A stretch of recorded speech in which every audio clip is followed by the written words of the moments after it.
Fabled The Spirit Lands. It's a solo game. It's a cooperative game for 1 to 4 players, which is fully cooperative, or you can play a competitive cooperative version, or it's a fully competitive game for 2 to 5 players.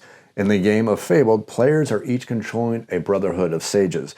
Your objective is to travel into the Spirit Lands to gain the most knowledge before the end of the game so you can remake the universe in your brotherhood's form that you wish for your brotherhood to see. Is this a game for your gaming group? Well, come on back after the break for a quick overview of the game of Fabled The Spirit Lands.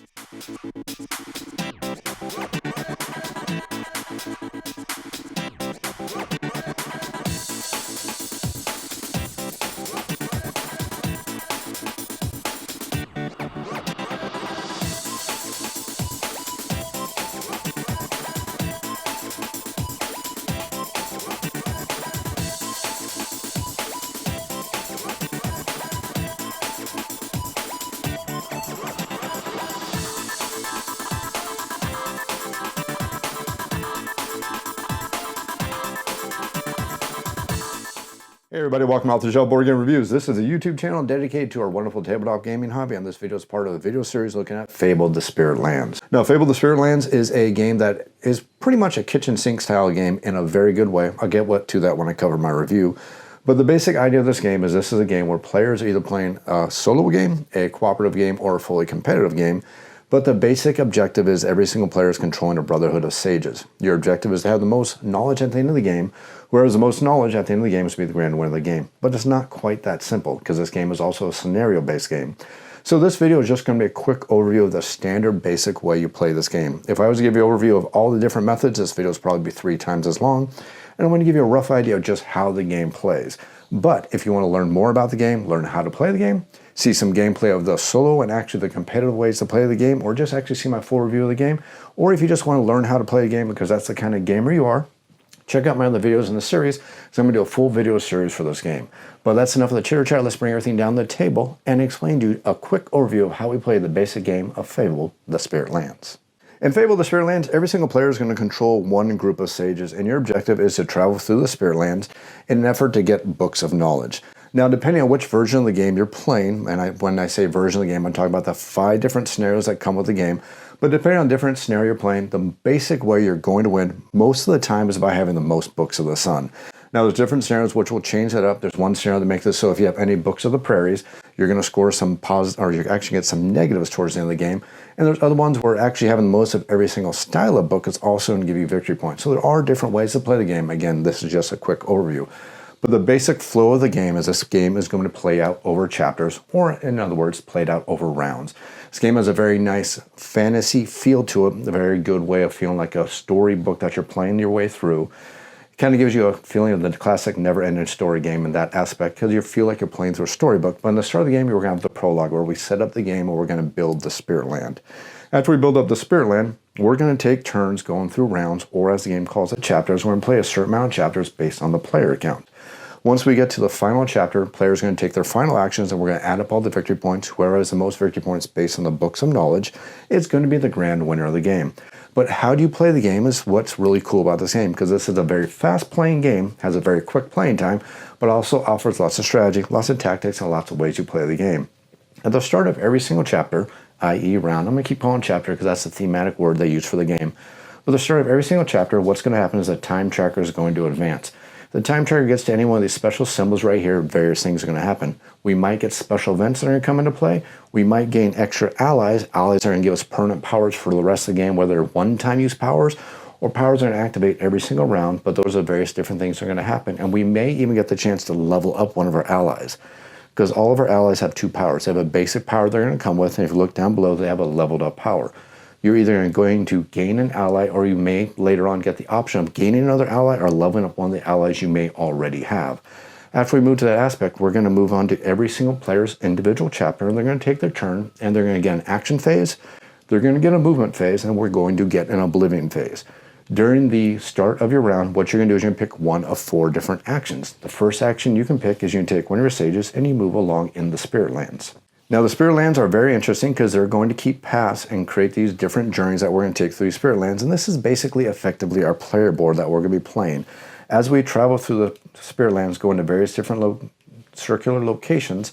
Some of these locations are going to lead to fabled locations. Every one of these fabled locations can give us special abilities that we can activate one time if we visit that specific fabled location. Some will allow us to convert weaker books into more powerful books. Again, some of the scenarios require you to have books of the sun to gain victory points. So you may have a scenario where if you don't have any books of the sun, you don't score any points at all. So you may want to visit locations that allow you to convert weaker books into the more powerful knowledge books. Some will just give you lots of knowledge books. Some will allow you to do things like activating other special sites. Some will allow you to give your sages different kinds of movement. There's a whole bunch of different locations that you can activate while you're traveling through the Spirit Lands. If you don't want to take a piece of movement, though, the other option you can do is you can go ahead and gain 2 books of the prairies. Again, all these books have special abilities, such as giving you the ability to get those extra victory points. They're also going to allow you to bring more lands into play. I'll explain to you how that works in just a moment. If you don't want to move, you don't want to gain 2 books of prairies, you can do what's called a conversion. To do a conversion, you're going to take 2 books of a lower tier, lower power, and you're going to convert them into 1 book of the next tier up. So if you trade in 2 books of prairies, you can gain 1 book of the mountains. Trade in 2 books of the mountains, gain 1 book of the forest. Trade in 2 books of the forest, you'll gain 1 book of the sun. And remember, in the vast majority of the scenarios, you want to have the most books of the sun to win the game at the end, to be the grand sage and have your brotherhood remake the universe. The final thing you can do on your action phase, though, and this is the unique thing, and this is how we travel through the Spirit Lands, is we can add another land into the Spirit Lands and allow us to travel further through the Spirit Lands. And the way we're going to do that is we're going to discard a certain amount of resources based on the kind of land we want to add, whether it happens to be a prairie, a mountains, or a forest, plus an additional amount of prairie books need to be discarded based on how many of those lands already exist on the board at that time. So, for example, if I am playing the red player and I want to add one of these forest cards into the land, I would spend 1 force to do so, and that's going to be the only cost. And I pick one of these 2 cards or one of the face-down ones, spend the forest, and then I would go ahead and add that land into the board. And I can add it either at the beginning, at the end, or I can add it in between any of the other lands out there. And there's special reasons why you may want to do that. And again, check out the full playthrough to understand why those different reasons why we want to do that. But if we decide to add a land that there's already multiples of that kind of land out there, then we have to spend an additional cost. So, for example, as a red player, if I want to add 1 more mountain out here, I would spend 1 mountain to cover the cost of adding the mountain. Plus, for every mountain that already exists out there, I need to spend 1 prairie book. So to bring this card into play, this land, to get all its benefits of its fabled lands, it would cost me 3 books of knowledge. Now, here's the very cool thing about this game, and one thing I really, really enjoy about this. You're spending resources that are your eventual victory points. So that creates an extra layer to the game, because spending your victory points to get more resources means that every action you take in this game is very, very important. Especially when you look at the fact that there are generally only 9 or 10 rounds to the game, which basically means you don't have a lot of actions to get everything done. So you need to be as efficient as possible when you're playing this game. Now, if you do decide to go ahead and increase the level of the Spirit Lands and make the Spirit Lands much more of a grander journey, like I said, you can put this new card anywhere along in the board. And the reason why you may want to do specific locations is you'll notice that every one of these Spirit Lands is going to create a trail. The idea in this game is you want to keep your sages in the Spirit Lands as long as possible, and the only way they can do this is if their trail continues on to the next card. A lot of these trails are going to start at the bottom and end up on the bottom, or they may start on the bottom and go all the way to the top, or vice versa. So where you put these extra cards in the Spirit Land could help you stay in the Spirit Lands longer and take extra journeys and gain extra victory points and extra abilities from all these fabled places. So I could take this card right here, and if I place it down here just like this, I am actually continuing the journey and allowing my sage to travel further, because we see that we have a continuous path going all the way along here. And I will simply add my sage onto the first location of any paths that happen to be there. Prairies have 1 path, mountains have 2 paths, and forests have 1 single path on them only. Now, after I've taken my action phase and picked 1 of the 4 possible actions I can take in my action phase, then we're going to move to the movement phase for our player's turn. And during the movement phase, you pick 1 land type, and all the sages on all those specific land types have to move. Now, if it's your sages on that land type, they're going to move 2 spaces. If it's an opponent's mage or sages on that land type, they only get to move 1 space. So part of the strategy and the tactics of the game is to force your opponent's mages or sages to move on paths that have become a dead end, which forces them to be removed from the Spirit Lands, while picking locations allow your sages to continue the path so they continue to visit all those fabled places. So you kind of have a little bit of a denial game on how you're building the board, but also a way to remember that you only have so many rounds available in the game. So you don't want to do total denial, because if you spend the entire game doing denial of other players, you're not going to gain any victory points. So you still need to pick locations that are going to be efficient for you while doing a little bit of denial against the other players. So if I were to take a movement on my turn as a red player and I decided to announce mountains, All of my sages on any of the mountains that are in the entire Spirit Land are all going to move 2 spaces because I am the red player and I am announcing mountains as a movement. So I moved 2 spaces along this path right here, and now all the other players, doesn't matter where they are, as long as they're also on a mountain space, are also going to move 1 space. Now this is a mandatory movement. They have to do it. They can't refuse to do it. And why would you refuse to do it? Well, if you happen to be at the end of a path and a player picks that land type and forces you off the board, you may lose access to other locations unless you bring more of these land places into play. Now remember, like I said earlier, it costs you your resources, which are your victory points, to bring these land masses into play. So the longer you keep your sages on the board, that's less resources you're spending, which allows you to use those resources to do the important thing, which is to get your victory points, which are those knowledge books of the sun.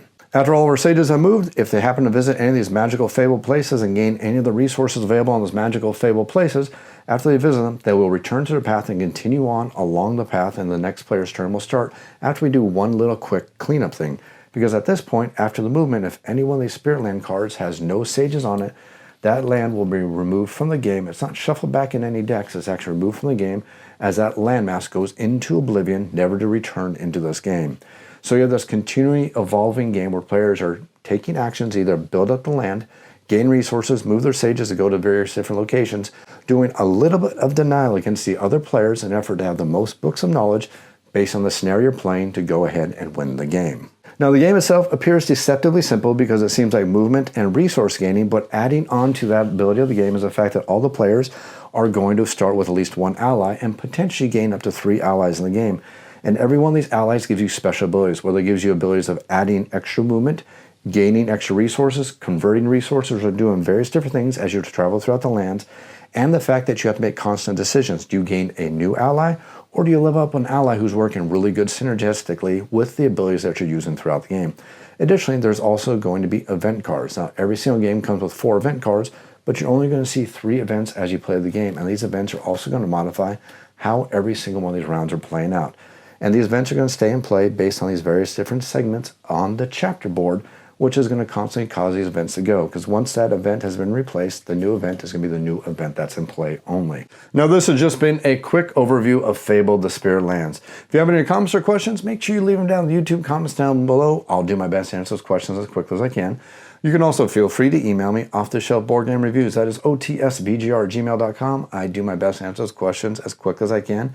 If you enjoy the content and you enjoy the content I put out there, think about supporting the channel on Patreon. Just $1 in tip jar is a great way to say thanks. This channel is 100% sponsor free, which means that I do all this stuff out of my own pocketbook. If you enjoy this content, tossing that $1 in tip jar is a great way to help keep the channel growing strong, but you don't even have to do that. 2 mouse clicks and 2 seconds of your time. Click that like button, click that subscribe button. It tells YouTube and the YouTube analytics that this is a great channel that other people should go out there and enjoy. Hope you enjoyed this video. I hope you enjoyed this video series. Make sure you check out the other videos in the series, the how to play, the sample gameplay where I'm going to play the competitive, and also the solo gameplay to show you the other ways this game plays. And also check out the full review right over here in the corner. As always, thanks for watching.